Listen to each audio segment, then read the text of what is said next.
ഇതൊരു ഫെറോസ്ലാബിന്റെ വാൾഡ്രോബാണ്. ഇതെല്ലാം ഫെറോസ്ലാബിൽ ചെയ്തിട്ട് നമ്മൾ അതിന്റെ ഫ്രണ്ട് കവർ ചെയ്തിരിക്കുകയാണ്. പക്ഷെ ഇത് ഇങ്ങേ സൈഡ് വരുമ്പോഴത്തേക്കും ഷീറ്റ് വെച്ചിട്ട് ഒട്ടിച്ചു കൊടുത്തിട്ടുണ്ട്. അപ്പം മൊത്തത്തിൽ നമ്മൾ നോക്കുകയാണെന്നുണ്ടെങ്കിൽ ഒരു റെഡിമെയ്ഡ് വാൾഡ്രോബ് ഇരിക്കുന്ന ഒരു ഫീലിംഗ് ആയിരിക്കും. ഇങ്ങനെ വർക്ക് ചെയ്യുമ്പോൾ നമുക്ക് കോസ്റ്റ് കുറവായിരിക്കും. പക്ഷെ ഇതിൽ ഒന്ന് രണ്ട് കാര്യങ്ങൾ ശ്രദ്ധിക്കണം. നമ്മൾ ഈ ഫെറോസ്ലാബ് ഹോൾ അടിക്കുന്ന ടൈമിൽ ഇവിടെ ഈ ഹോൾ ഏകദേശം തുളച്ചപ്പുറത്തേക്ക് വരാം. 1 ഇഞ്ച് 1.25 ഇഞ്ചൊക്കെ ആയിരിക്കും സ്ലാബിന്റെ കനം. അപ്പോൾ തുളച്ചതിന് ശേഷം ഗ്രിപ്പ് ഇട്ടിട്ട് നന്നായി ടൈറ്റ് ചെയ്ത് കഴിഞ്ഞാൽ അത് ലാസ്റ്റിങ് കിട്ടും. അതില്ലെന്നുണ്ടെങ്കിൽ ഇത് ചിലവർ 3/4 ഇഞ്ച് തുളച്ചിട്ട് സ്ക്രൂ ചെയ്യണ ഇതുണ്ട്. അങ്ങനെ ചെയ്ത് കഴിഞ്ഞാൽ ഇട്ട് വരും.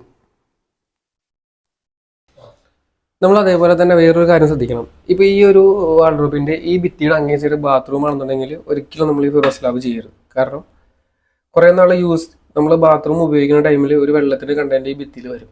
ഡ്രസ്സൊക്കെ വെച്ച് കഴിഞ്ഞാൽ കുറച്ച് നാൾ കഴിയുമ്പോൾ ഡ്രസ്സിൽ പൂപ്പിൽ വരാം, നമുക്കത് ഉപയോഗിക്കാൻ പറ്റാത്ത അവസ്ഥ വരും. പിന്നീട് നമ്മൾ ഇങ്ങനെ പറഞ്ഞ ഇതിൽ ചെയ്ത് കൊടുക്കുക വെച്ചാൽ ബാക്ക് സൈഡ് ഷീറ്റ് അടിക്കും, ഈ സൈഡൊക്കെ ഷീറ്റ് അടിച്ച് മൊത്തം കവർ ചെയ്തെടുക്കണം. പക്ഷെ അത് നമുക്ക് ഇരട്ടി പണിയും. അപ്പോൾ മാക്സിമം നമ്മൾ ബാത്റൂമിന്റെ സൈഡിലാണ് ഇതേ ഫെറോസ്ലാബ് നിങ്ങൾ ചെയ്യണമെന്നുണ്ടെങ്കിൽ അത് ഒഴിവാക്കിയിട്ട് റെഡിമെയ്ഡ് ആയിട്ടുള്ള ഇപ്പോൾ മൾട്ടിവുഡോ അല്ലെങ്കിൽ വെള്ളം തന്നെ കഴിഞ്ഞാൽ കംപ്ലൈൻറ്റ് ഇല്ലാത്ത മെറ്റീരിയൽ വെച്ചിട്ട് ഫുൾ കവേർഡ് ആയിട്ടുള്ള വാൾഡ്രോബ് ചെയ്യുക. അല്ലെങ്കിൽ നമ്മുടെ ചെയ്ത വർക്കും വേസ്റ്റ് ആവും, അതേപോലെ നമ്മുടെ ക്യാഷും വേസ്റ്റ് ആവും.